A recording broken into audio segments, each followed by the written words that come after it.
Hey,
मध्ये अखंड हरिनाम साजरा होत आहे. पहिल्या दिवसाची सेवा ही माझ्या वडिलांना संयोजकाच्या तर्फे आलेली आहे. मी त्यांचे सर्वांचे आभार मानतो. पांडुरंगाच्या कृपेने आपण सेवा करणार आहोत. सेवेकरता घेतलेला अभंग जगतमध्ये जगद्गुरु श्रीमंत तुकोबरायांचा अभंग आहे. अभंगामध्ये तुकोबराय देवाजवळ मागणी करतात, दान मागतात. ते नेमकं दान कोणतं आहे त्याविषयी आपण या ठिकाणी विश्लेषण करणार. हे चिदानंद एका देवा, हे चिदानंद एका देवा, तुझा विसरण व्हावा गुण गायना वडी. हे जीवाची सर्व जोडी न लगे मुक्ती धन संपदा, संत संग देई सदा. गुण गायना वडी हीच माझी सर्व जोडी. तुका म्हणे गर्भवासी, सुखे घाला ब्रह्मासी. गुण गायना वडी हीच माझी सर्व जोडी.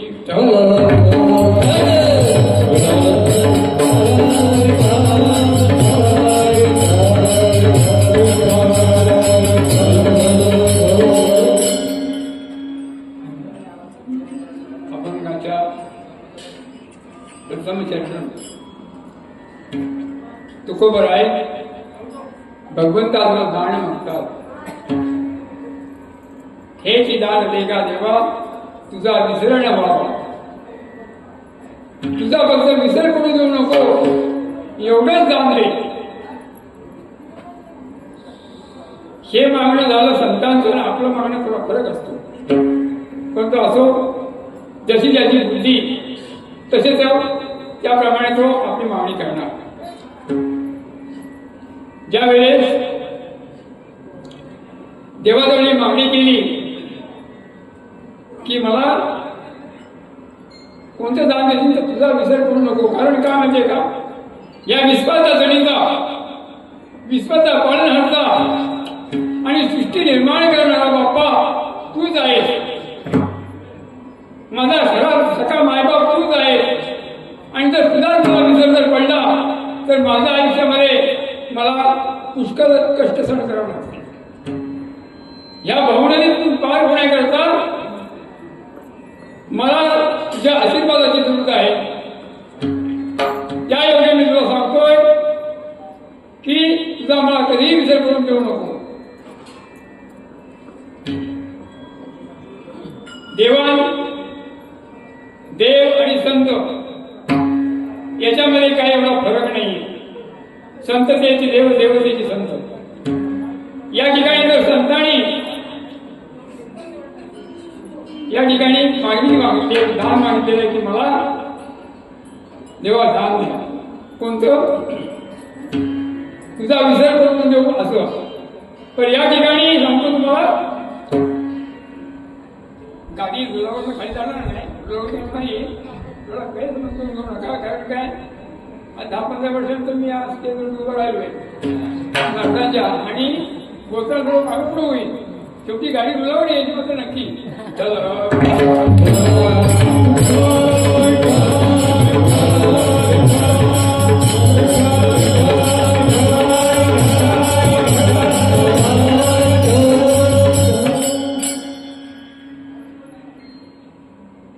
संतांनी दान मागितलं कोणीचो वेळ अशी आलेली आहे, देवाला पण दान मागण्याची, भक्ताच्या पुढे हात पसरण्याची वेळ आलेली आहे. देवाला पण त्या भक्ताचा हात पसरलेला आहे. म्हणून म्हटले संततेची देव, देवतेची संत. एका अभंगामध्ये तुकोबारायांनी इतकं उत्कृष्ट विश्लेषण केलेलं आहे. सर्व गणगोत्र त्यामध्ये उडालेले नाही. कृष्ण माझी माता, कृष्ण माझी, कृष्ण माझी माता,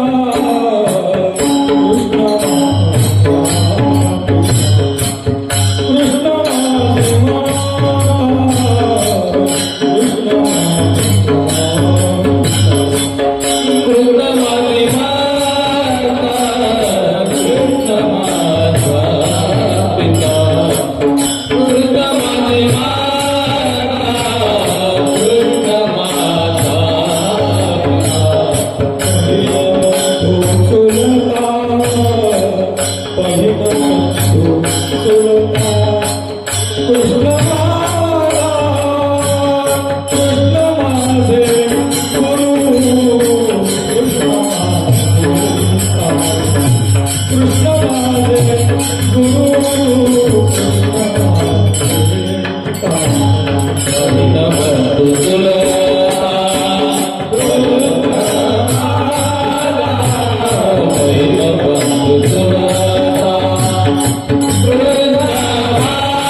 कृष्ण माझी माता, कृष्ण माझा पिता, बहीण बंधुलता कृष्ण माझा, कृष्ण माझे गुरु, कृष्ण माझे तारू, बुद्धी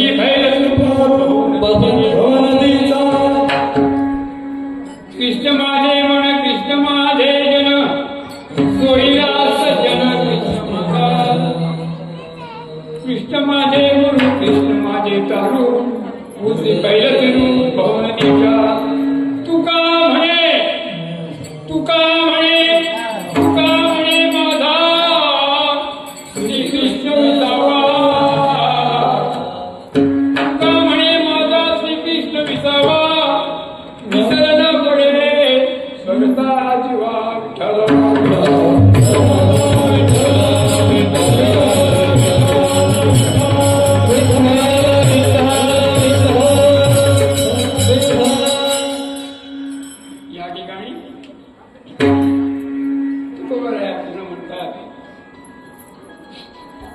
देवा मला दान दे, कसं तुझा विसर करू नको. पैसे दुसरं लगेच सांगतात, तुला बोलतात. तुका म्हणे माझा श्रीकृष्ण विसावा, विसर न पडे करता जेव्हा तुझा कधी विसर करून देऊ नको, कारण माझा विसावा तुझ्या ठाईच आहे. याच्याकरता मला तुझा कधी विसर करून देऊ नको. हे झालं संतांचं. आता देवाने जेव्हा भक्ताकडे हात पसरलेले आहेत दान मागण्याकरता, त्या कथेकडे आपण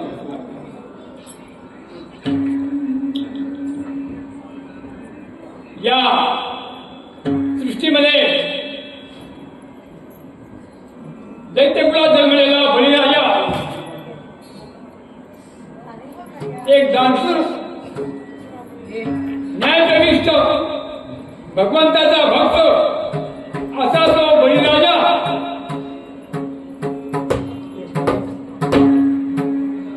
या सृष्टीमध्ये वागत होता. त्याचं नाव लौकिक होतं. दैत्यकुळामध्ये जन्मला, म्हणजे प्रल्हादाचा नातू, भक्त प्रल्हादाचा नातू हा बळीराजा. आणि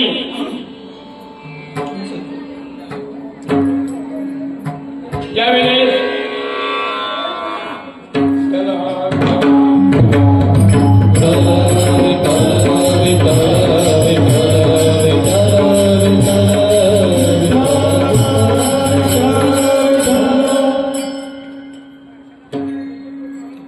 त्या बळीराजानं आपला पराक्रम दाखवण्याकरता या त्यानं ठरवलं की आता आपण सर्व गोष्टीने संपन्न आहोत, फक्त आता इंद्रपद हासिल करावं. म्हणजे इंद्र बनलो तर देवावरती पण माझी सत्ता राहील.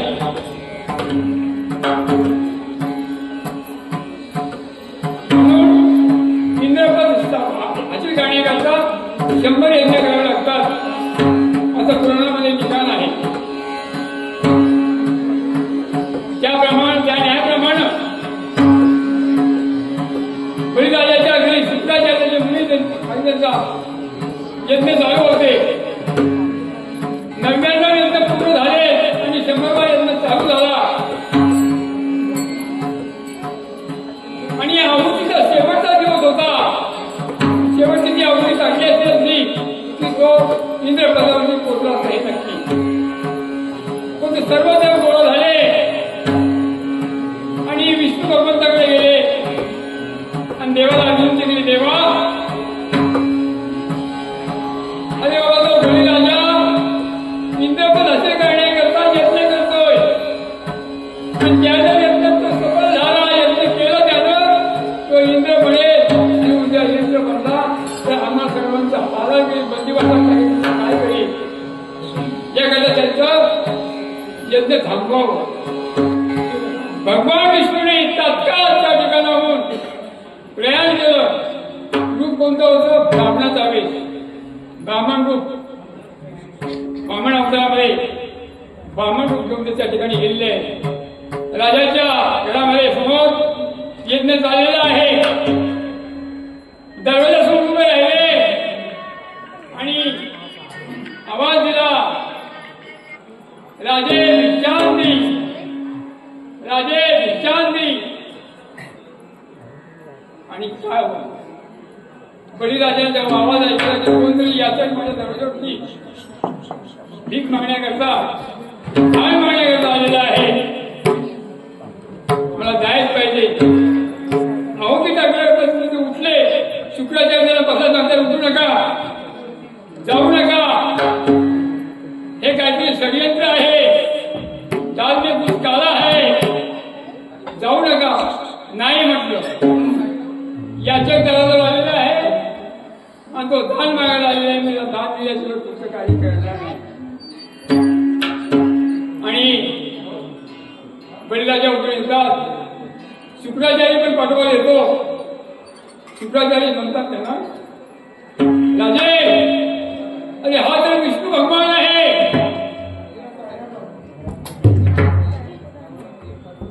तू ज्याला दान दिला निघाले आता विष्णू भगवान आहे, काहीतरी षडयंत्र आहे, तुला भस्मी राहा, दान देऊ नको. राजा म्हणतो विष्णू भगवान आहे आणि तो माझ्याकडे दान मागतोय, किती भाग्यवान, त्याच्याकडे तुझ्या जुनेने हात पसरावाच आणि तो माझ्या समोर हात करतोय, मी खरोखर भाग्यवान आहे.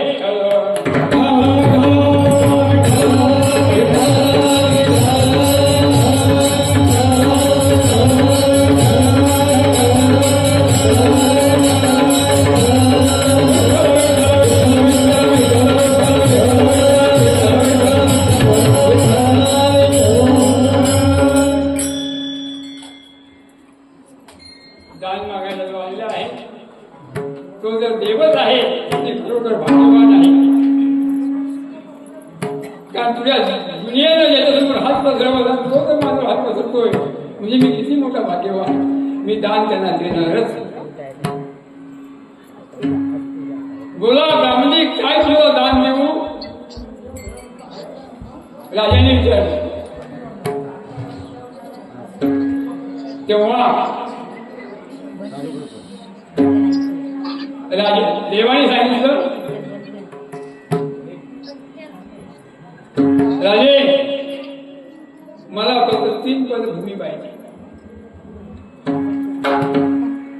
राजे म्हणजे 3 पावलं भूमी, आणि काय मागताय?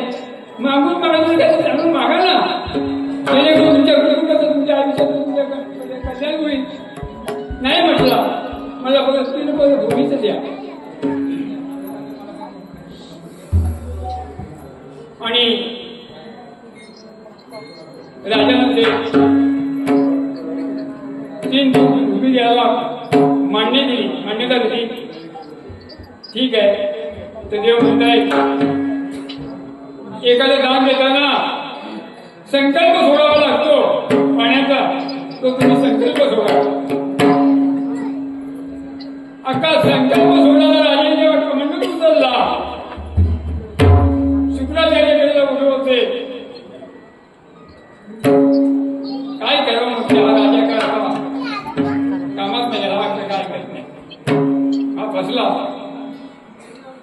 त्या शुक्राचार्याने भुंग्याचं रूप धारण केलं आणि त्या कमंडूच्या त्या चुकीमध्ये जाऊन बसला. पाणी येऊ नये बाहेर म्हणून.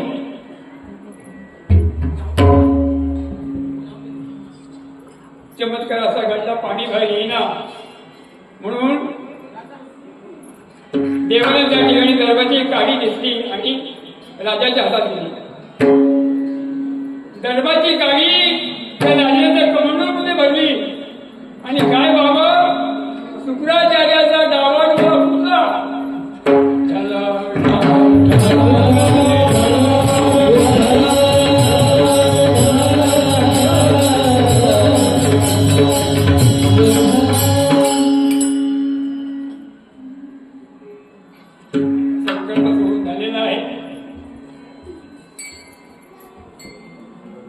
राजे देवाला म्हणते, देवा संकल्प सोडलेला आहे, तुम्ही आपली 3 पद भूमी घ्या. त्यावेळेस त्या ऋतुवामनानं लहानसा म्हणजे ब्राह्मण छोटासा ऐकता त्यानं आपलं असली रूप धारण करायला सुरुवात केली. असं विशाल रूप धारण केलं की सर्व बसलेले राजाची संत म्हणून स्वतः राजा आज म्हणून डोळे पडले. आणि जेव्हा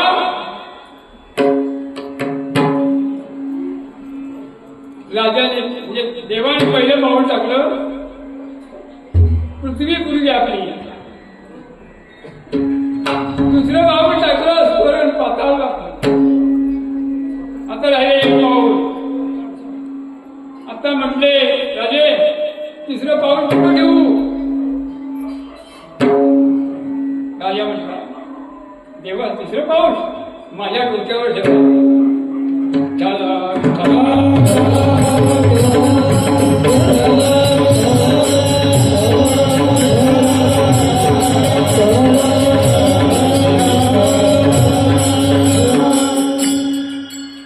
आणि देव तिसरा पाऊल त्या भगवानच्या डोक्यावर ठेवतो आणि बळीराजा पाताळात गेल्यानंतर बळीराजाच्या आईला खबर लागते की माझ्या बाळाला पाताळात. आईचं नाव सुरुची. ती ताबडतोब येते. देवाने जेव्हा तुला पाहिली म्हणतो देव म्हणतात आता काय ते अनंत घडणार. राजाची आई आलेली आहे आणि ती शाप दिल्याशिवाय राहणार नाही. ती काहीतरी शाप देणार. कारण आताच्या कलियुगामध्ये शाप एकमेकाचा आशीर्वाद शाप लागत नाही. पण तुमचं तेच गोपाळ युगामध्ये दिलेला शाप अगदी 100% खरा ठरायचा. उदाहरण सांगतो, आईला शाप दिला, आईला सुद्धा करून राहिली. नंतर कालांतराने प्रोग्राम राजा दशरथ आला, श्रावण बाबाच्या आई वडिलांनी शाप दिला. अरे जसं पुत्र वियोगाने आम्ही म्हणतो आहोत असा पुत्र वियोगाने म्हणतील. घटना सत्य घडली. जेव्हा दशरथाचा मृत्यू झाला तेव्हा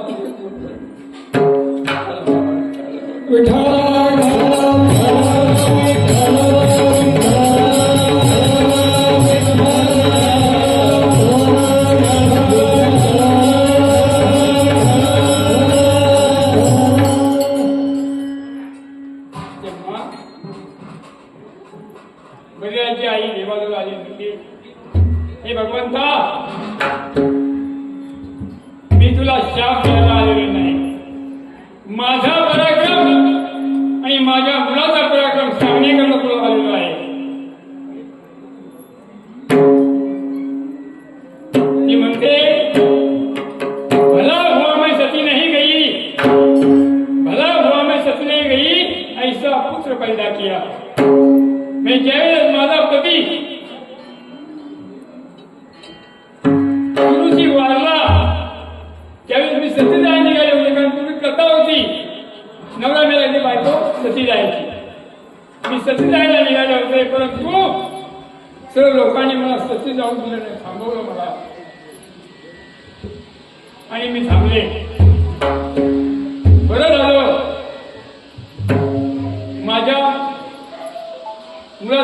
गर्भ वाढला, मुलगा जन्माला आला, इतका सुंदर आणि पराक्रमी मुलगा जन्माला आला, याचा मला गर्व अभिमान आहे. मी माझ्या मुलावरचे चांगले संस्कार घडवले, याचाही मुलगा दानशूर आहे, भक्त आहे, सगळ्या गोष्टीत तो प्रवीण आहे, म्हणून मला तुझं अभिमान सांगण्यात आलं. ठीक आहे. या ठिकाणी शेवटी देव बळीराजाला म्हणतात, बळीराजे तुम्ही काहीतरी दान मागावं, तुम्ही मला दिलं, आता तुमची बात, तुम्ही काहीतरी मागावं. तेव्हा काय मागू?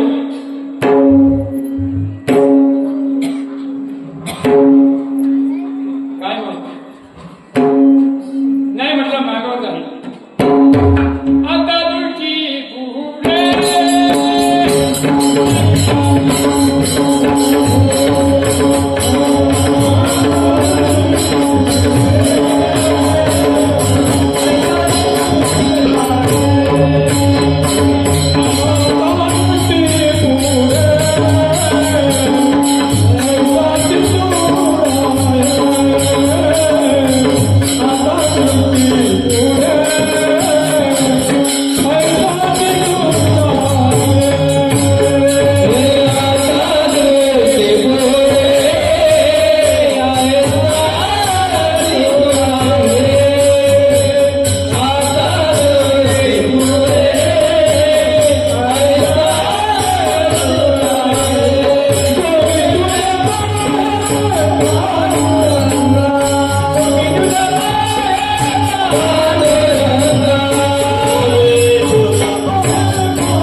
सर्व जोडी भगवंत या ठिकाणी तुकोबाराय सांगताय, देवा तुझ्या नामाचं मी गुणगान गायत जाईल आणि शेवटी जोडायचं काय, साठवायचं काय, तर त्या नामाची साठवण मी करून ठेवेन, जोडून ठेवेन.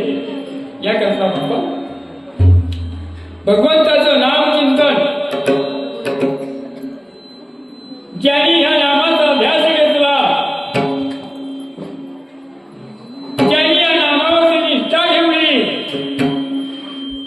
विश्वास ठेवला आणि अखंड नामचिंतन करत राहिला, त्याचं खरोखर कल्याण झालेलं आहे. शास्त्र पुराण सांगतात आणि त्या आधारे आपण या ठिकाणी सांगत असतो. कारण महाराज लोकांनी असं म्हटलेलं आहे, वाचून या ग्रंथ करावे कीर्तन, वाचून या ग्रंथ करावे कीर्तन, तेव्हा फळ दान जाते. जर कोणत्या त्यासाठी लोकांना सांगायचं असल्यास तर बाबा त्या पुराणामध्ये ग्रंथामध्ये असलेल्या गोष्टी नीट वाचून अभ्यास कर आणि मग लोकांना सांग. काहीतरी चुकीचं सांगू नको. चुकीचं सांगितलं तर लोकांच्या वरती विपरीत परिणाम होईल.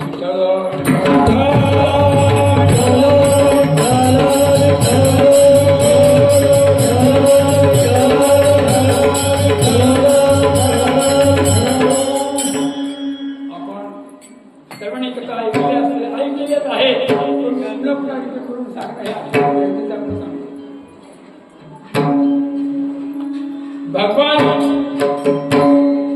भगवंताचं नामस्मरण हे किती श्रेष्ठ आहे याचं वर्णन संत जनाईने केलेलं आहे. नाम विठोबाचे घोर तरला कुहळी आणि कुंभार, इतकं नाव थोडं आहे. जसं नाम विठोबाचे थोडं तरला कुहळी आणि कुंभार याकरता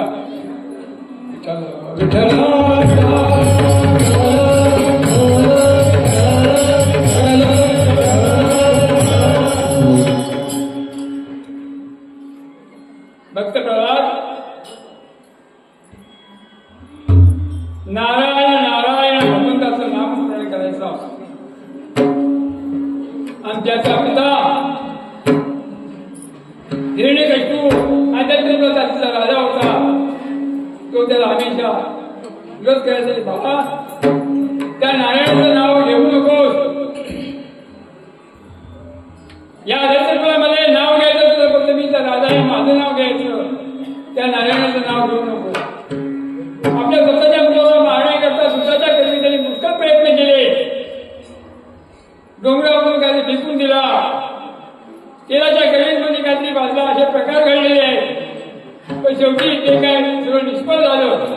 म्हणून प्रल्हाद समोर म्हणतो, आता तरी माझा ऐक, यापुढे नारायण नारायण करायचं नाही, नाव फक्त माझं घ्यायचं. तर म्हटलं नाही, नारायण नारायण. तेव्हा बाप त्याला म्हणतो, काय नारायण नारायण नारायण रे, मला सर्व व्यापी आहे. या सूचने सर्व जागी आपल्याला नारायण आहे. तेव्हा या खांब होता, तो म्हणतोय खांबात आहे का? होय म्हटलंय, खांबात पण आहे. तंबावरी लाट, खांबावरी लाट मारी तुझ्या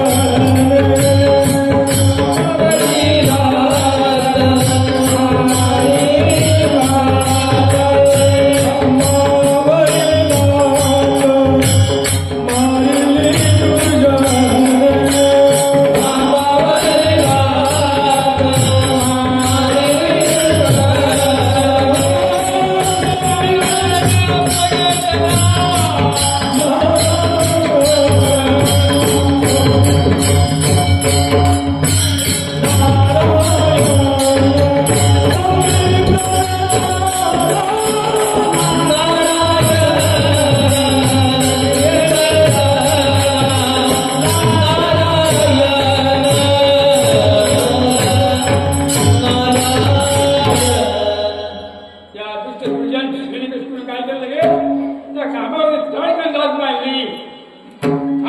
आमच्या खांबावरून भगवंतानी रूप धारण केले, प्रगट झाला.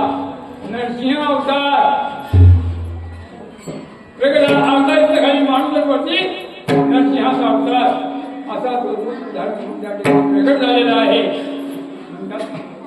अतिशय उडी घालून या संभोळी ऐशी कृपावंत कोण माझ्या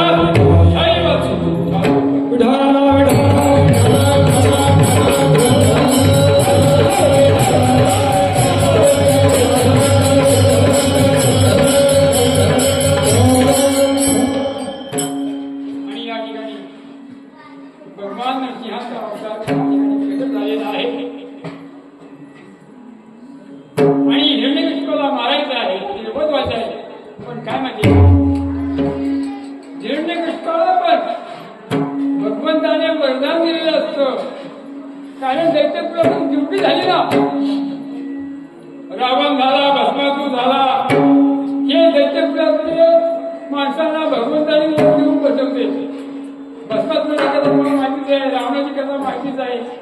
रावण दसरा ब्राह्मण आणि 4 वेळा अष्टापूर्वा सर्व मुखवत करत असा मोठा ब्राह्मण तो.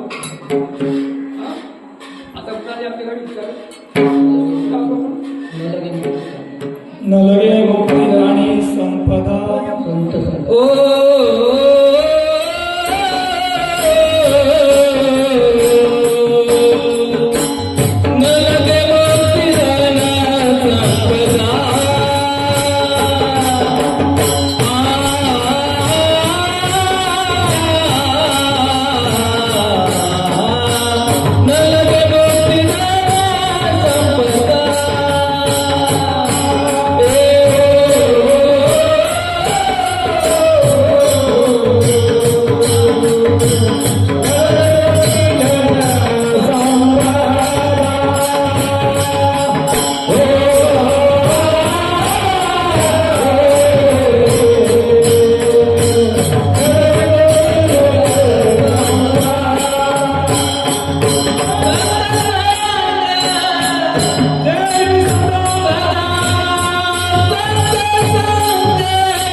मला घरात नको मरण, मला बाहेर नको मरण, मला शस्त्राने अस्त्राने मरण नको. आणि देव वचन तो आशीर्वाद देवाने त्याला दिलेला होता. म्हणून देवाने या ठिकाणी नरसिंहाचं रूप धारण केलं आणि घरी मुली नाचवून नकलेली. दिवसा मरण नको, रात्री मरण नको म्हणून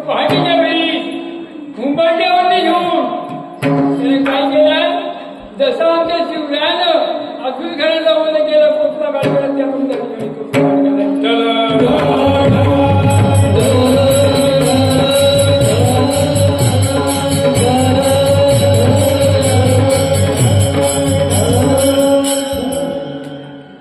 म्हणून देवाचं नाव देवाचं गुण माणसाने आवडीने आणि प्रेमाने गावं हीच तुकोबरांची इच्छा आहे.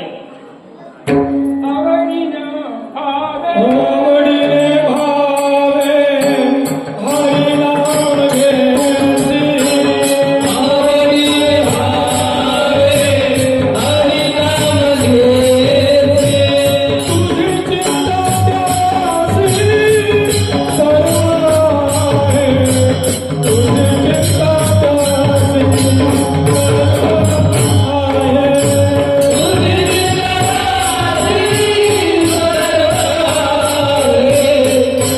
चिंता त्यासी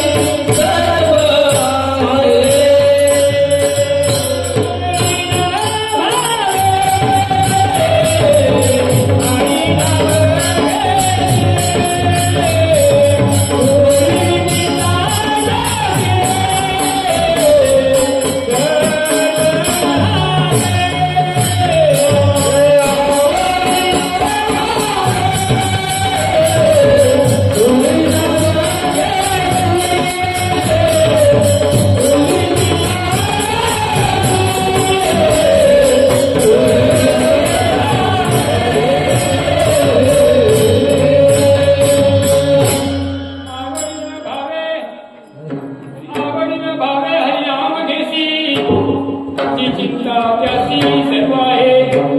नको खेळ करू कोणत्या गोष्टीचा नको खेळ करू कोणत्या गोष्टीचा पती लक्ष्मीचा जाणते सगळ्या जीवाचा घेतो सांभाळ सगळ्या जीवाचा घेतो सांभाळ आणि तुझं मोकळी आहे ते जाणी झालं.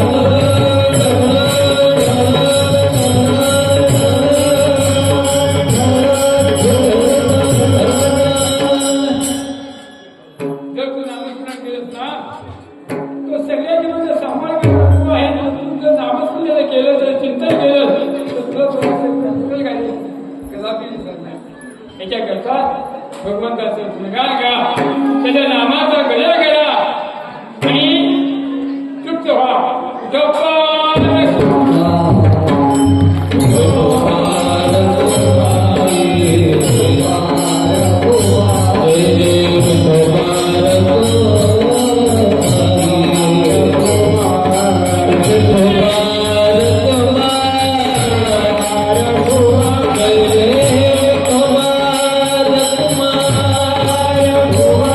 Hare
संपदा संत संगते सदा गुण गायन आवडी हेची माती कामणे गर्भवासी सुखे घाले आम्हासी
मला काय देशील तर संतांची संगत दे.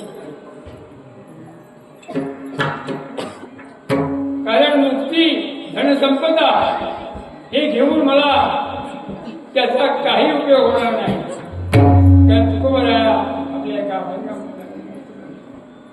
नको देऊ देवा द्रव्य आणि भाग्य, नको देऊ देवा द्रव्य आणि भाग्य, हा एक उद्योग होय जीवा. तुका म्हणे काही फकीराचे परी, तुका म्हणे काही फकीराचे परी, रात्रंदिवस हरिकारी देवाचे विठ्ठल.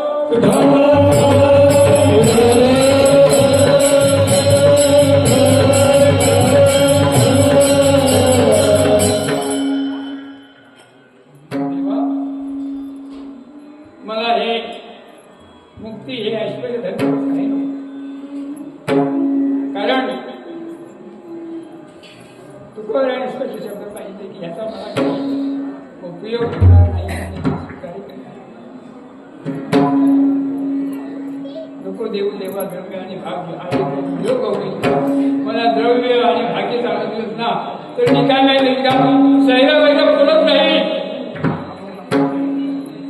ते पैसा धनसंपत्ती मग क्वचित माणूस थांबतो का जागेवरती ना त्याला चालू सुटतात. आणि मग आपल्याला माहितीच आहे संसार दुःख मुलं सगळ्यांनी केलं विश्रांती नाही पुढे दिवस आणि मग तो शहरावर पडत असतो. त्याकरता देवा मला ही धनसंपत्ती वगैरे काही काय दे, संतांची संगत दे. संतांच्या संगतीमुळे काय घडतं तो शब्द देवा तुझी जर माझी जर भेट व्हायची वाटत असेल तर त्याच्याकडे माझ्या संतांची संगत. संतांच्या संगती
भगवंताच्या नामाचं गुणगान गाऊन आपला संसार सुखाचा केला. मार्ग जाऊन गेले आधी तयारी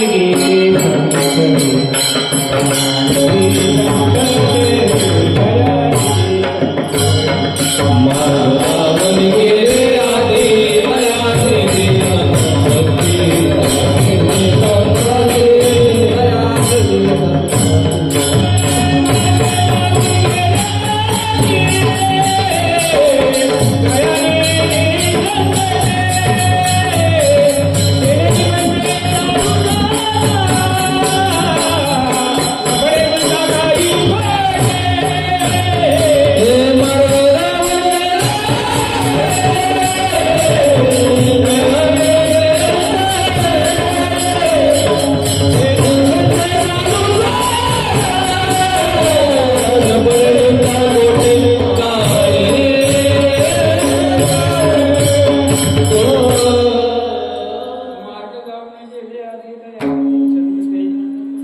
संतांचे मार्ग ठेवलेले आहे त्या मार्गावरती निघाले.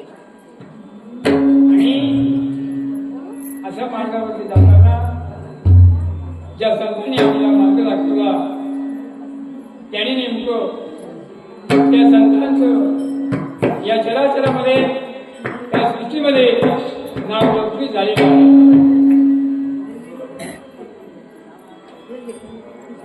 उभारीला गजतीने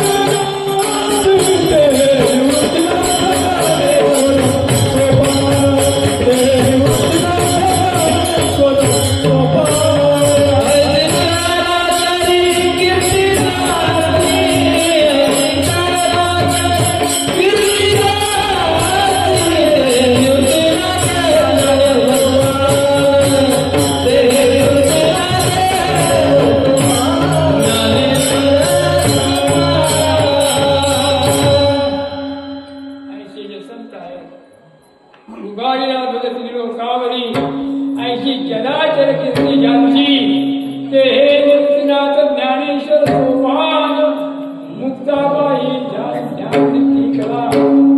या संतांनी या भगवंताच्या नामाचा ध्वज तिन्ही लोकांमध्ये पोहोचत आहे. म्हणून आपण या ठिकाणी संतांचा दाखवून ज्ञानेश्वर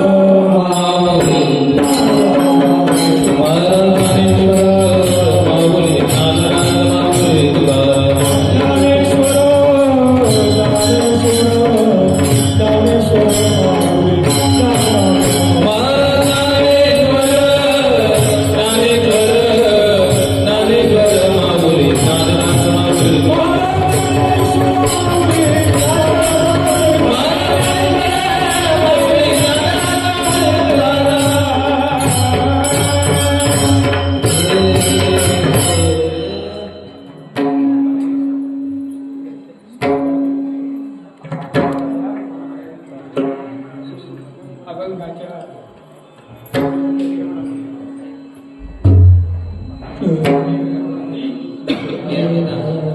घालाव्या. तेव्हा मी ज्या अजून या मागण्या मागितल्या किंवा दान मागितलं मला संतांची संगत दे, मला तुझा विचार करू देऊ नको. तर हे ठीक आहे.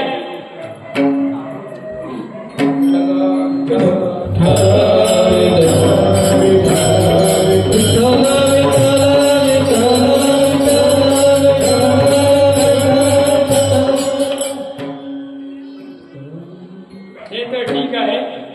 या माझ्या मागण्या मान्य कर आणि मग मात्र मला पुनर्जन्म जरी पाठवलंस तरी मी जन्म घेईन. पण तो सुद्धा आणखी सांगतो कशाकरता जन्म घेईन. याच्यासाठी ज्या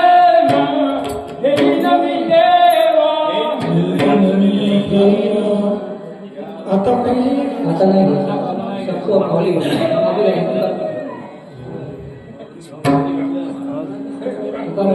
शेवटची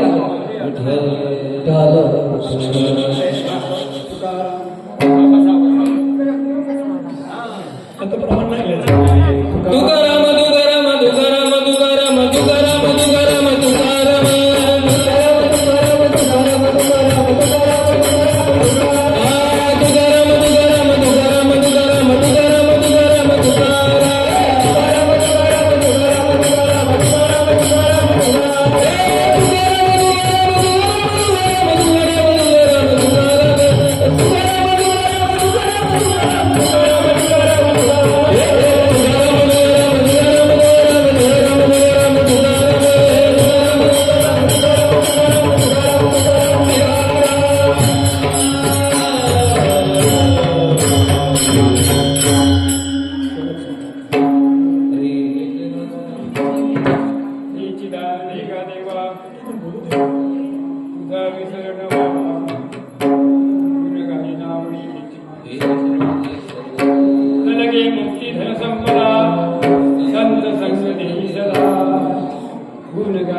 काय माहिती झालेली सेवा कोणत्या चरणी अर्पण करणार.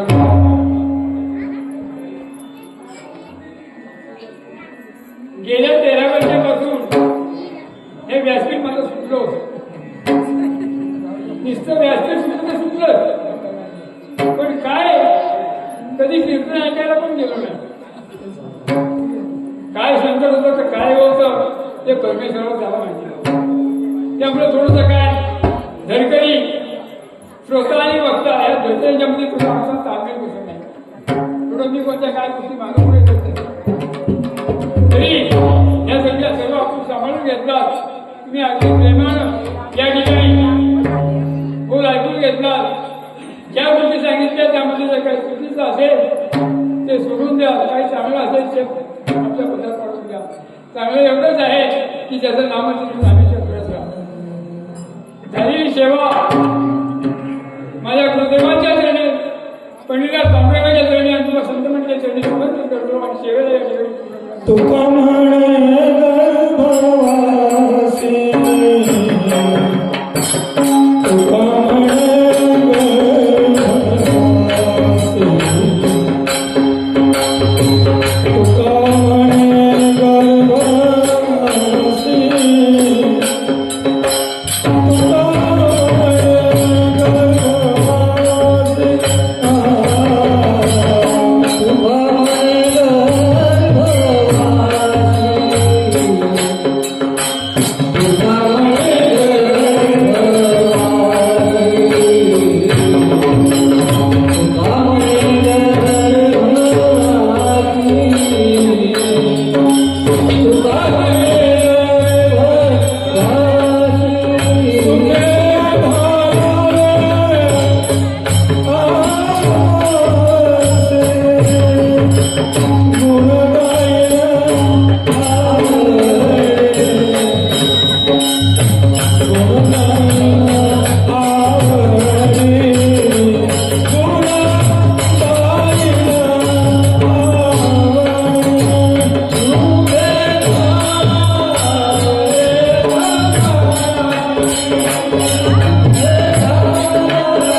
तुकाराम